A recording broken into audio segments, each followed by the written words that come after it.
Ah,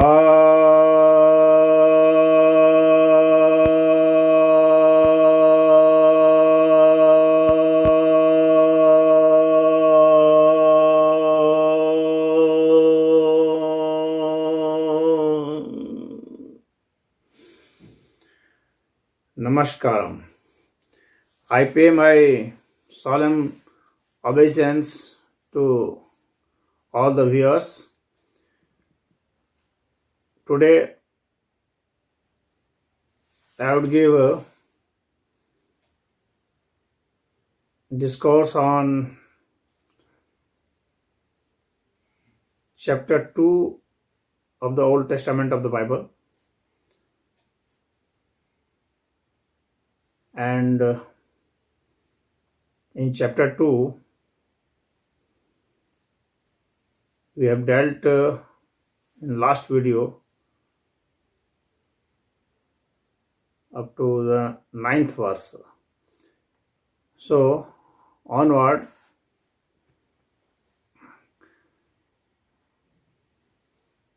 from the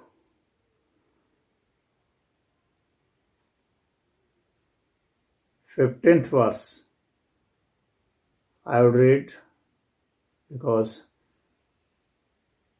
from 15th to 25th, I would cover 10 verses, because these are important. So the 15th verse reads, "And the Lord God took the man and put him into the garden of Eden to dress it and keep it." And the 16th verse reads, "And the Lord God commanded the man, saying, Of every tree of the garden then mayest freely eat." And the 17th verse reads, "But of the tree of knowledge of good and evil, thou shalt not eat of it, nor in the day that thou eatest thereof, thou shalt surely die."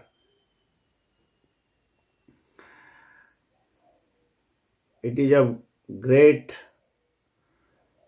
amaze that God is saying that whosoever would eat the tree of knowledge of good and evil, the fruit of this tree, whosoever would eat would die.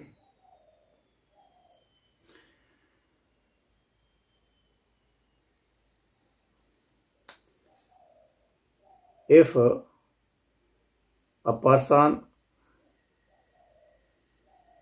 is bereft of knowledge, what is the use of living? And how a person could die with knowledge? Knowledge is important, but here it is said that whosoever would eat the fruit of tree of knowledge would die. And so Lord is admonishing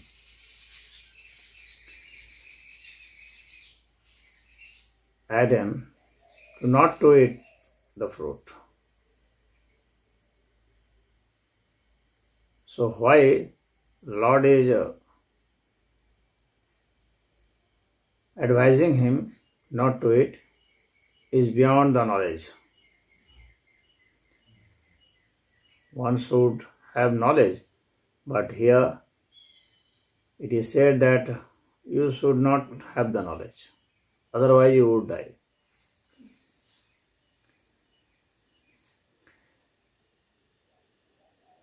The 18th verse reads, "And the Lord God said, It is not good that the man should be alone. I will make him an help meet for him."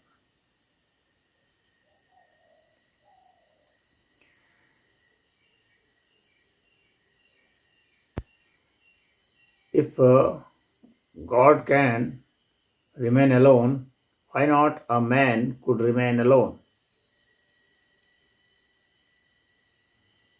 Why it is not good? Reasons are not given here. Only it is said that man should not be alone.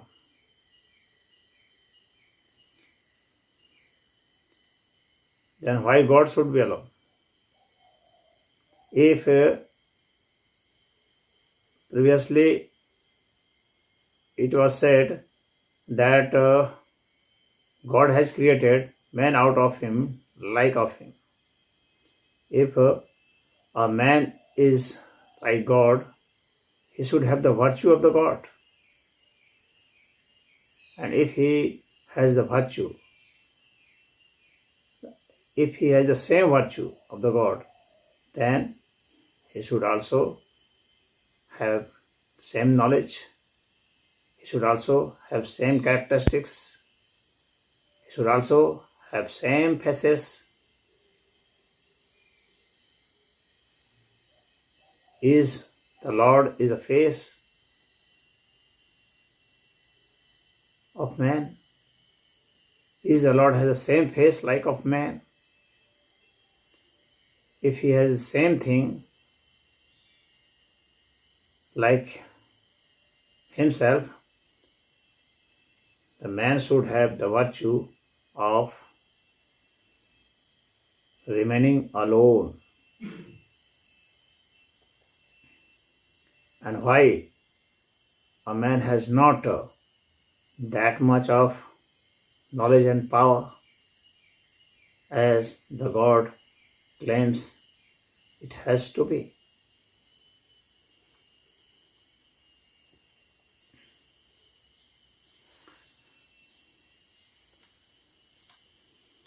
Nineteenth verse reads, "And out of the ground of Lord God formed every beast of the field and every fowl of the air, and brought them into Adam to see what he would call them. And whatsoever Adam called every living creature, that was the name thereof." It is very funny that God is bringing all the fowl and beasts to before Adam so that he could recognize them and he could name them.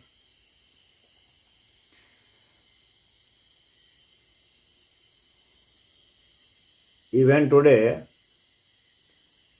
all the fowls and beasts have not been recognized or named. So this is a false statement.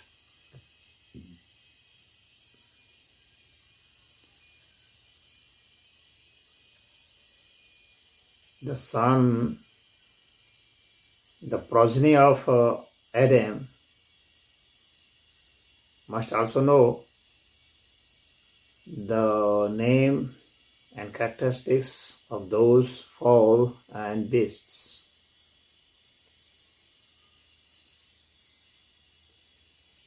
But still, all are not known. And it is very funny also that God is bringing all those things before him so that he could know.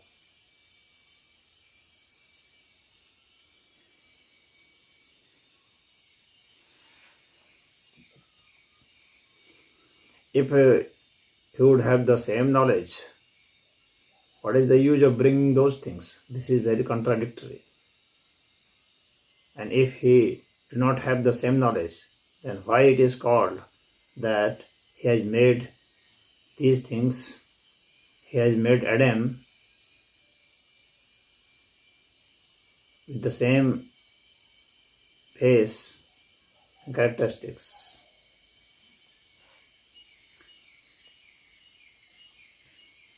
And Adam gave names to all cattle, and to the fowl of air, and to every beast of the field.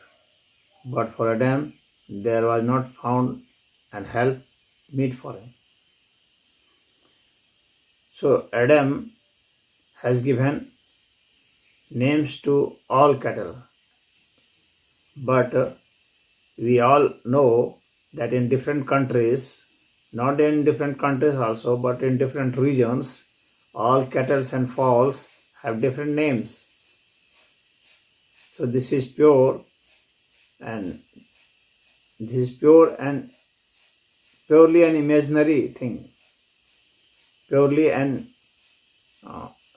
not only imaginary, but this is a false statement. See, this is untruth. In the whole earth, we know that for different cattle and fowl, there are different names. There is no similarity in different dialects and different languages regarding the name of fowl or cattle.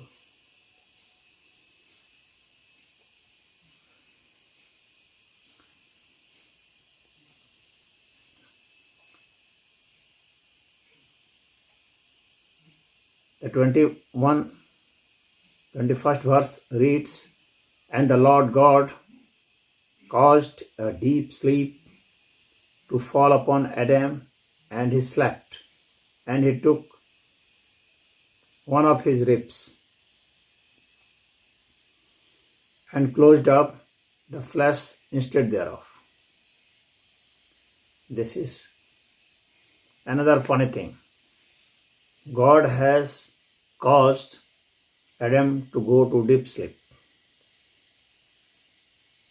Like we have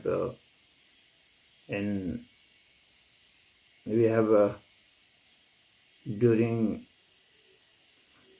anesthesia, or when we go into coma. So then he took out one of his ribs and then covered with flesh. So when he covered with flesh and when he took it out, then automatically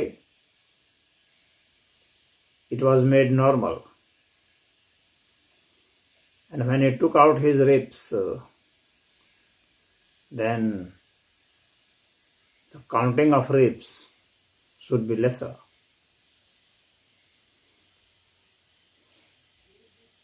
But we know that counting of ribs is not less.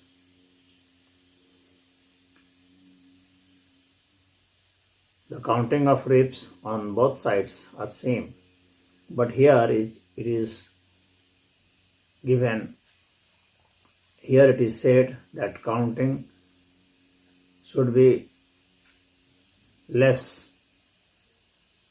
at least one ribs.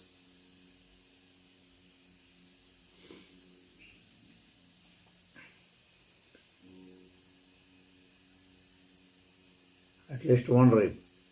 The 22nd verse says, "And the rib which the Lord God had taken from man, made he a woman, and brought her unto the man."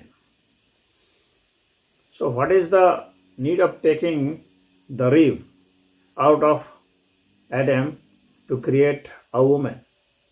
God could have created woman in the same manner. But why he chose to create woman out of man? This is also a case of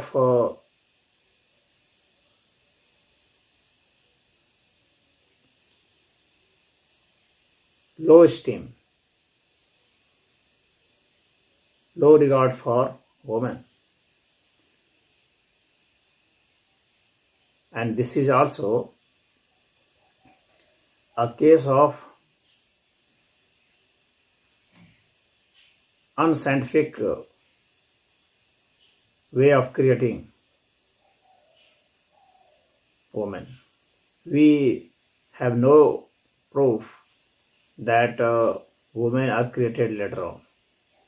There is no scientific evidence that women are created out of men.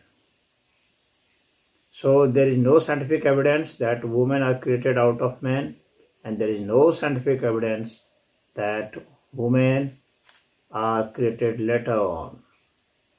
And there is no scientific evidence that man has one less rib on one side. And if a woman was created out of man, then she should have also one rib lesser than man.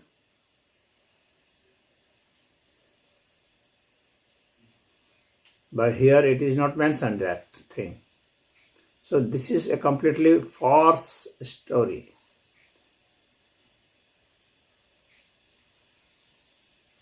This story is unbelievable story. This is a story just like a fable told by grandmother to her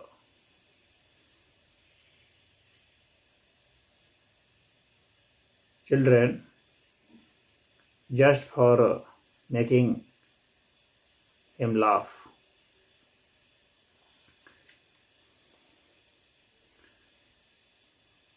All these things are very funny and unbelievable things. The 24th verse reads, "Therefore,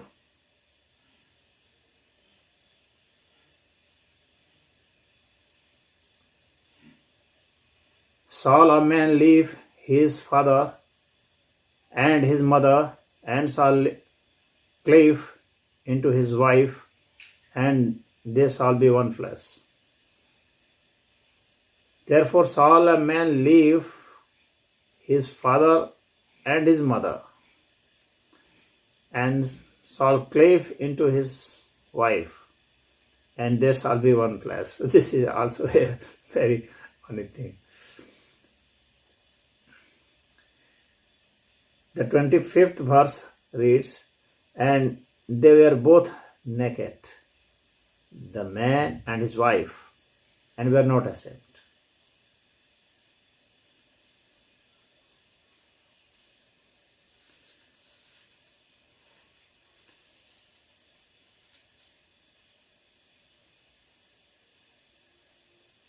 Is Lord God's want to say us that at that time there were clothes to cover the body, or there were anything to cover the body, then what is the use of saying naked? And if they were living in naked position, then there cannot be ashamed. We are ashamed. We have developed ashamedness because of covering our body.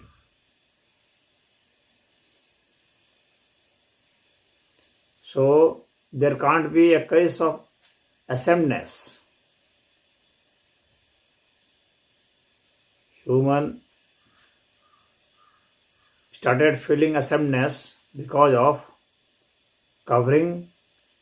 When human started covering their bodies, and when they have been used to it, they started feeling ashamedness when the clothes were taken out. When human were living in caves, they were not feeling awesomeness because everyone is living in that condition. So what is the use of awesomeness?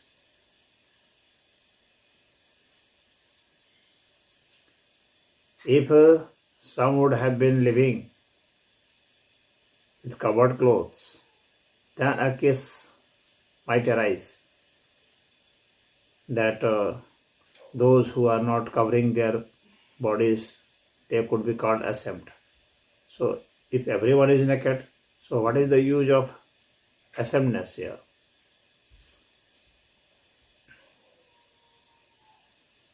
So here we are taking a leave, and thank you all for watching. Thanks all the viewers for listening all the words on few verses of Old Testament of the Bible, and I hope that you would also give a thought on the views which I have expressed, and if you have any different views or contrary views, you could comment, and I will definitely answer on those comments. Here I do not want to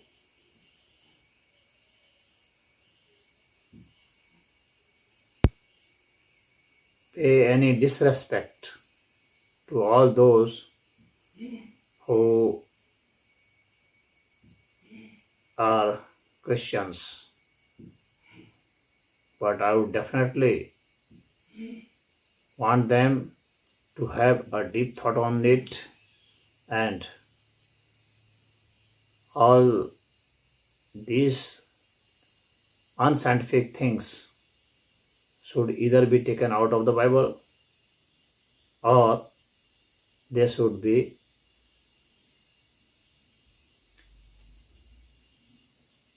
put into oblivion. Otherwise, all these things which are called faithful things, they are untruth, and why we should accept all these unscientific things in the name of faith? This is a question on intelligent human beings, on evolved human beings, and I hope you would get a point on it.